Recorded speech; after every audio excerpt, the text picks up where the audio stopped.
¿Qué tal? Muy buenas tardes, es viernes, así que hoy toca repasar agenda y tenemos mucha para el fin de semana, aparte, por supuesto, del encendido de las luces. Y vamos a hablar de literatura, vamos a hablar de dos libros. El primero Esperando el diluvio, de Dolores Redondo, que nos escucha ya. Dolores, muy buenas tardes. Buenas tardes. Un libro, por cierto, que dedicas, entre otras personas, a Domingo Villar. Bueno, no podía ser de otro modo. Como digo en la dedicatoria, yo estaba terminando de escribir esa novela cuando llegó la noticia de que Domingo estaba mal. Primero fue esa, claro, y luego en las horas y en los días sucesivos pues llegó el fatal desenlace y bueno, todavía estamos afectados, es normal, le echaré de menos mucho tiempo, le echaré de menos para siempre. La literatura ha perdido a un maestro y yo he perdido a un amigo, así que es justo llorar, ¿no? Bueno, casi una novela negra, un thriller intenso que seguro que a Domingo le gustaría y le daría el visto bueno de cabeza. Y además un libro que casi nos trae a Vigo, no del todo, porque al final decidiste irte más hacia casa, más hacia Bilbao. Es cierto que es Bilbao, pero como dices, podría perfectamente haber sido Vigo, haber sido cualquiera de esas ciudades industriales de los años 80. Bilbao, bueno, pues es una cuestión de que otros aspectos importantes como ese gran diluvio ocurrieron allí y había otras cuestiones políticas, sociales que eran extras de Bilbao. Pero hay otros aspectos comunes, la contaminación acústica, la contaminación que se podía oler y palpar por las calles, la lucha obrera, estábamos en 1983, un momento en que nuestra democracia era todavía muy joven, estaba dando sus primeros pasos y bueno, retrato en esta novela lo que era la sociedad de aquel momento, la importancia de la radio, de la música de los 80, la heroína tan presente en las calles de tantas ciudades y que se llevó a varias generaciones de nuestros jóvenes, y luego, al ser País Vasco, pues por supuesto la Kale Borroka, la presencia de ETA que sobrevuela todo el tema, pero desde luego es una novela negra, aunque, como digo, podría perfectamente ser una novela histórica, porque desde el asesino, que es un asesino real, que cometió sus primeros crímenes en Glasgow, asesinando a 3 mujeres que se llevó de la misma discoteca en un plazo de 1 año y medio, y en el tiempo en el que los asesinos de serie todavía no se llamaban así, pues esa parte real, toda la parte de los días previos a la gran riada que destruyó Bilbao, es auténtica, es real, está recogida de la crónica de aquellos días, y casi lo único que he tenido que añadir de mi imaginación ha sido a Noah Scott Sherrington, que es una metáfora. Noah, que como un Noé bíblico llega a Bilbao en un barco, persiguiendo como aquel Noé de la Biblia también una fijación, una idea que está en su mente, algo que sabe que tiene que hacer, que está convencido que tiene que hacer, y que le lleva hasta Bilbao detrás de las huellas de un asesino, además en un momento muy especial, porque Noah es un enfermo terminal. Acaban de decirle que le queda poco tiempo de vida y es por esto que decide dedicar lo poco que le queda a darle sentido a su propia vida, porque el que lleva toda su existencia haciendo esto, si no consigue capturar a este asesino, su vida no habrá tenido sentido y tampoco lo tendría su muerte. Dolores, has estado guardando desde la infancia una imagen, un momento que tú sabías que podía ser el germen, el final o la intrahistoria de una historia, que al final es una imagen que está en este libro, y esa riada a la que hacías referencia precisamente de cuando de niña volvías del primer viaje, creo, que realizabas a Galicia.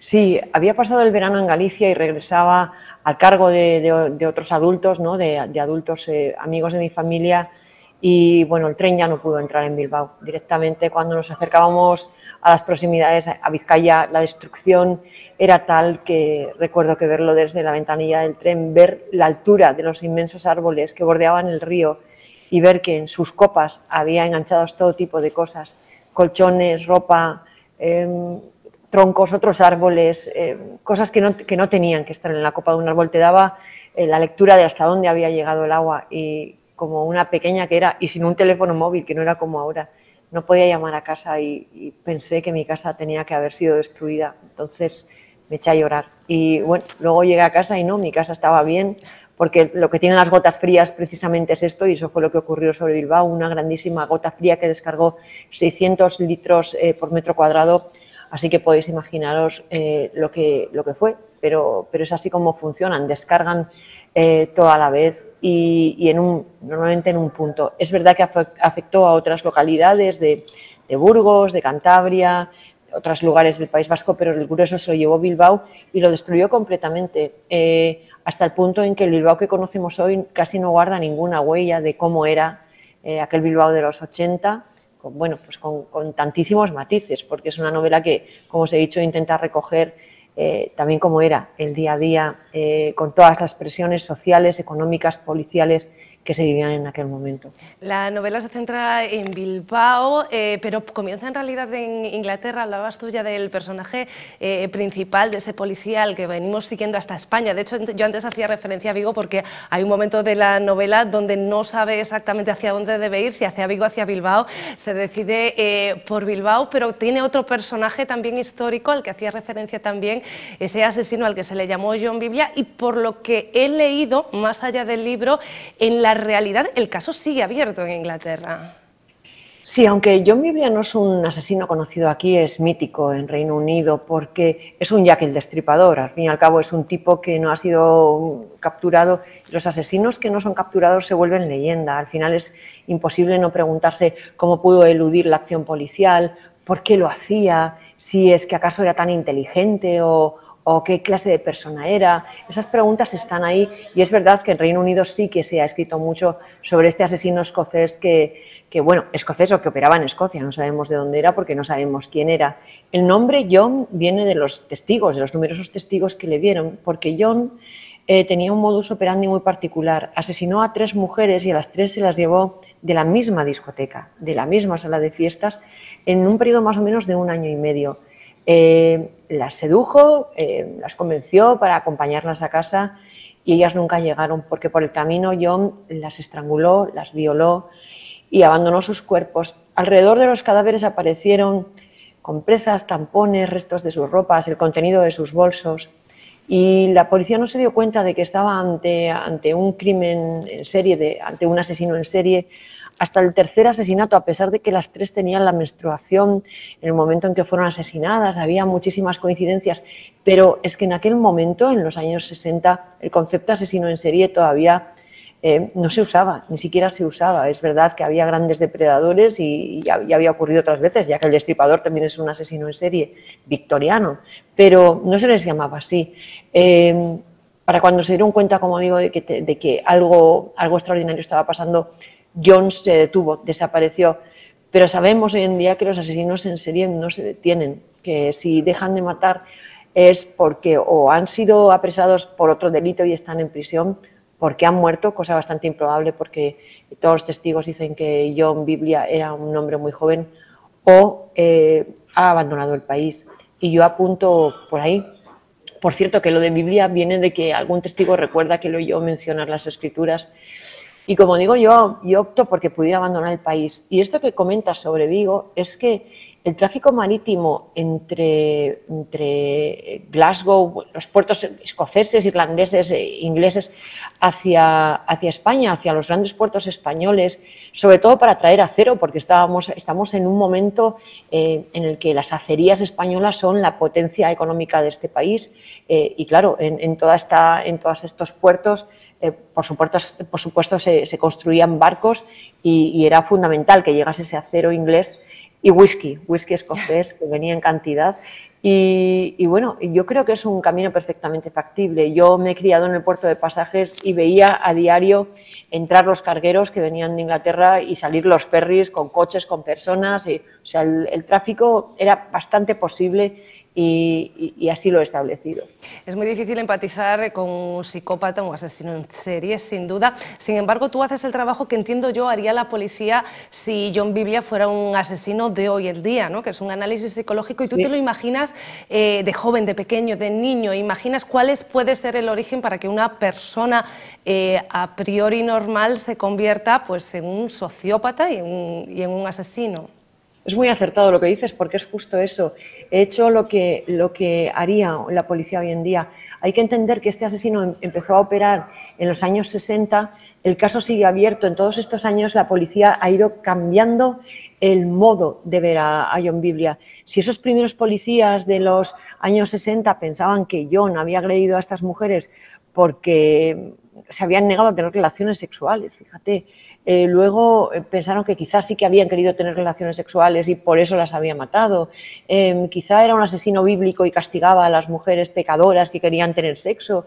Bueno, los planteamientos han ido cambiando y desde luego se renovaron muchísimo cuando empezaron a entrar mujeres en la policía y les dieron visiones diferentes. Pero es verdad que, claro, algo que faltó es uno de esos elementos que nos parecen tan frecuentes, porque los vemos constantemente en las series, en las novelas, que es un análisis psicológico de la personalidad de John Biblia y de sus motivaciones, porque el hecho de que las eligiera en el momento en que estaba menstruando, ya entonces y ahora llama mucho la atención cómo pudo saberlo, porque es cierto que una mujer no le dice a alguien que acaba de conocer si tiene la regla o no ese día, y que tres lo hicieran parece bastante improbable. Así que cuando me planteé escribir la novela, decidí que iba a contar los crímenes tal y como ocurrieron, no quería añadirles ni una coma por respecto a las víctimas, pero en la parte en la que ya estamos en Bilbao, en la que ya sí puedo suponer lo que yo quiera y puedo construir nuevos crímenes, pedí a un experto, pues lo que hubiera pedido la policía, pedí a un experto en abusos que le hiciera un perfil psicológico a John Biblia y que me dijera por qué creía él que había atacado a esas mujeres. Y no tuvo ninguna duda, es un experto en todo tipo de abusos infantiles, adultos, violaciones, todos estos traumas que quedan a consecuencia de esta bestialidad. Y me dijo, está claro que este personaje, este hombre, también había sido víctima, sino el tipo de fijación, la capacidad de detectarlo, el estrés postraumático que es evidente que tiene, tienen que provenir de alguna parte y provienen del dolor. Y esto, desde luego, no pretende ni muchísimo menos justificar las acciones de John Biblia. Otros de mis personajes, como Amaia Salazar, que tienen una gran empatía con las víctimas, precisamente porque ella misma fue una víctima, ha optado por lo que optan la mayoría, que es volverse defensores, ser paladines ante la injusticia y defender a los débiles y a los pequeñitos, ¿no? Así que, bueno, ni mucho menos justificarlo, pero sí investigarlo, sí saber qué pudo pasar. No es más que una teoría, por supuesto, y yo no soy una investigadora oficial, solo soy una escritora. Dolores, hasta aquí la entrevista, porque ya cabemos riesgo de hacer spoiler y no queremos. Sí voy a decir que también hay amor dentro de esta novela, además de mucho misterio y algún asesinato. Y la última pregunta que te tengo que hacer es ¿para cuándo las presentaciones, las firmas y para cuándo Vigo? Este año no, en 2023 me imagino. Sí, muy pronto.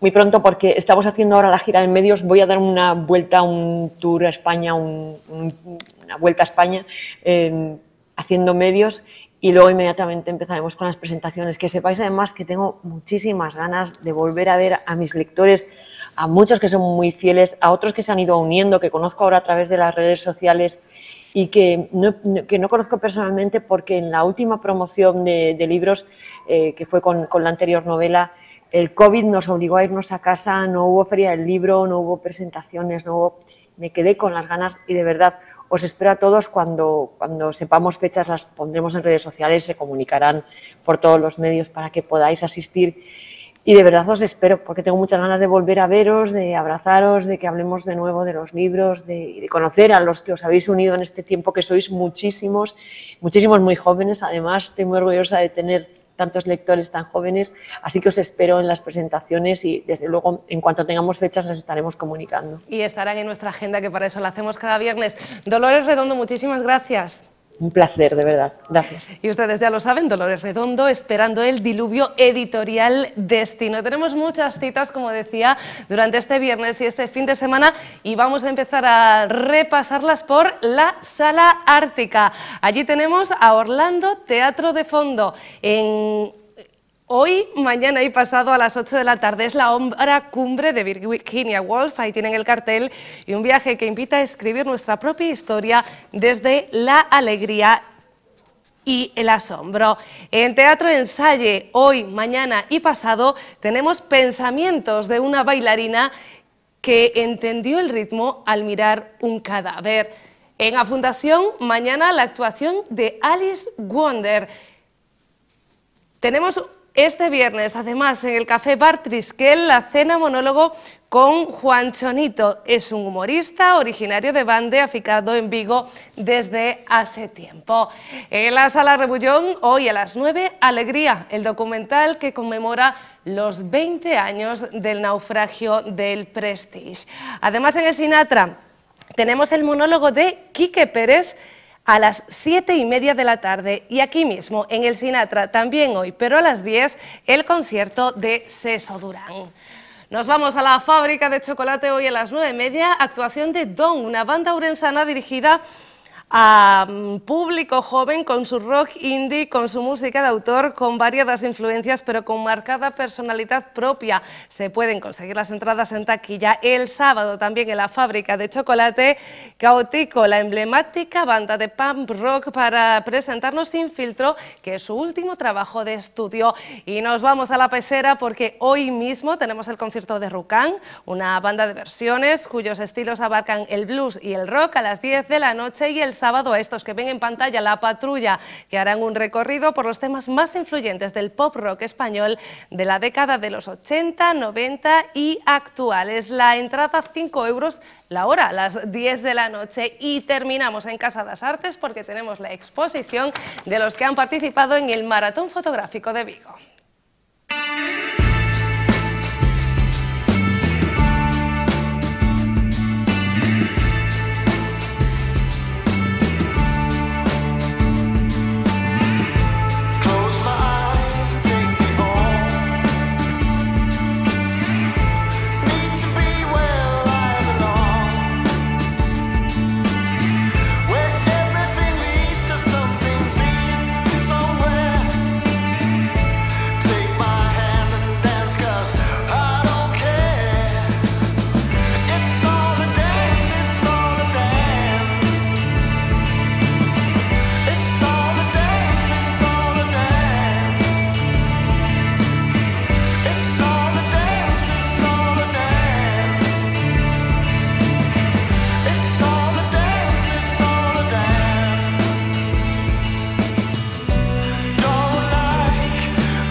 Continuando con a xenda, saben vostedes que o 25 de novembro celebrase o Día Internacional contra a Violencia da Muller. Saben que en Vigo temos unha ampla xenda que nos dedicaremos a repasar a vindeira semana, pero xa temos unha cita para o propio 25 de novembro, que é a presentación deste libro en Compostela, agora que cala a noite, de Elba Pedrosa. Vais a presentar tamén en Vigo, pero xa será o 2 de decembro. Elba Pedrosa, que tal? Moi boas tardes. Hola, boas tardes. E aquí xa vimos a adiantar algún contido, porque sei que vostedes non poden agardar o 2 de decembro. Esta vez, un libro de relatos que ten en común iso, a violencia contra a muller, Elba. Sí, esa é a temática que está de fondo moi presente en todo o libro, non? A violencia contra as mulleres, o maltrato, o abuso. Un tema que, por desgraza, está estes días, ademais, non? Con moita actualidade, pero que leva dende sempre, non? Estando presentes nas nosas vidas. E son tres historias, son tres relatos, pois moi cotiás e moi reais. Tres historias duras, claro, porque sempre que falamos de violencia de xénero, ainda que moitas veces falemos de superación, tamén estamos a falar de dureza e de anguria, e non sei se por iso tamén breves, quero dicir, por que elixiche o formato relato para facer este libro? Sí, pois porque o relato permitíame facer comunicarme co lector dun xeito moi directo, non? E como as historias pois son historias pois basadas en feitos reais, pero tamén en cousas que cada un de nós, tanto mulleres como homes, estamos pois xa cansos de experimentar.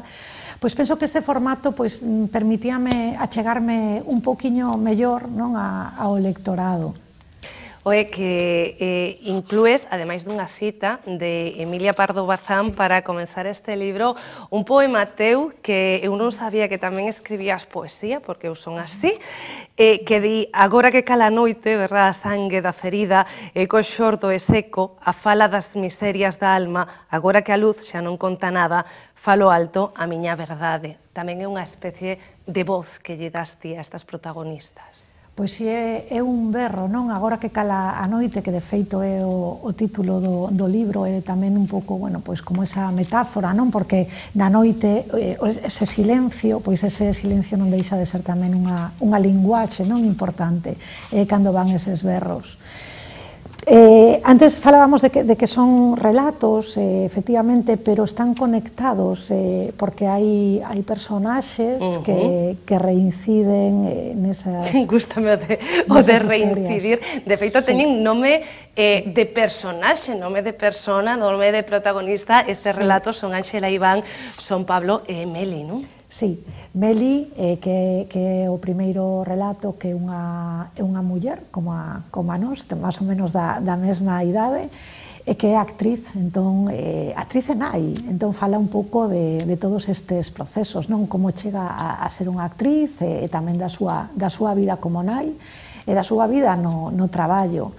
E despois, no segundo relato, máis son uns estudantes de instituto, pois de entre primeiro e segundo de ABAC, por aí, un mozo e unha moza, e aquí sí que temos un caso de agresión. E por último, o terceiro relato é dunha bailarina, Ánxela, de Pablo, que é un xornalista, pero que ademais é un director de cinema, dun documental no que coñece a bailarina. O 2 de decembro que presentas aquí, entendo que hai ganas de presentalo na casa, non? A verdade é que sí, quedou case que para o último momento a presentación en Vigo, pero iso penso que tamén está ben, non? Porque así imos quentando un pouco os motores e cando cheguemos a Vigo, pois xa hai máis ganas ainda. E vou non presentar, por certo, coa actriz tamén, Maica Braña. Aira, a editorial esta que te leva primeiro a Compostela no día caído neste 25 de novembro, entendo que tamén é unha forma de celebrarlo con lectoras, con lectores, para que no debate, bueno, pois xordan todas esas dúbidas que poden ir despertando os personaxes e as diferentes situacións que abarca o libro. Pois sí, a verdade é que o feito de escribir é un modo tamén de aprendizaxe propia do autor, pero, por suposto, de xerar pois ese diálogo, non? Esa reflexión sobre o tema, que penso que é fundamental para que todos e todas estemos ben concienciados das desigualdades. Penso que é un tema que nos afecta a todos. E tamén penso que nós, as mulleres, temos que ser as primeiras feministas, non? Entón, bueno, penso que este libro pois é un pouco ese despertar tamén, non? Vai deixar esa opción. Elba Pedrosa, compañeira, como sempre, grazas. Grazas a vos. Vostedes xa saben, editorial Aira, agora que cala a noite de Elba Pedrosa. Quédame dúas citas na axenda, porque a min quédame hoxe todavía unha entrevista que facer. Ás 5:30 imos estar no Auditorio Pazo de Congresos do Mar de Vigo con Luz Casal. Vamos a hablar de su historia dentro del Congreso Gallego de la Asociación Española contra el Cáncer. Si ustedes son una de las 1.300 personas que se han inscrito para ese congreso, esta tarde nos vemos allí. Pero es que mañana tenemos otra cita. Yo seguramente seguramente con paraguas, pendientes de la lluvia, porque en teoría a las 7 de la tarde se encienden las luces en Vigo y la Navidad en el mundo. Bueno, saben que en Televigo vamos a hacer una programación en directo que van a poder seguir también a través de radiovigo.com, y desde las 6:30 como muy tarde vamos a estar ahí, llueva o no, con Paula Montes y Jaime González de Az desde la Casa de la Cultura Gallega, y yo desde abajo, desde el árbol, intentaré hablar con ustedes si están en primera fila, pues viendo todo el ambiente, todo lo que ocurre con esas luces de Navidad, todas las sorpresas que nos anunciaba el alcalde esta noche en Televigo, que va a haber durante esa tarde-noche. Se va a pulsar un botón, se van a encender las luces y sí, vamos a felicitarles a las Navidades poco después. Así que los espero también mañana y, por supuesto, aquí en Plató Abierto la semana que viene. Un beso.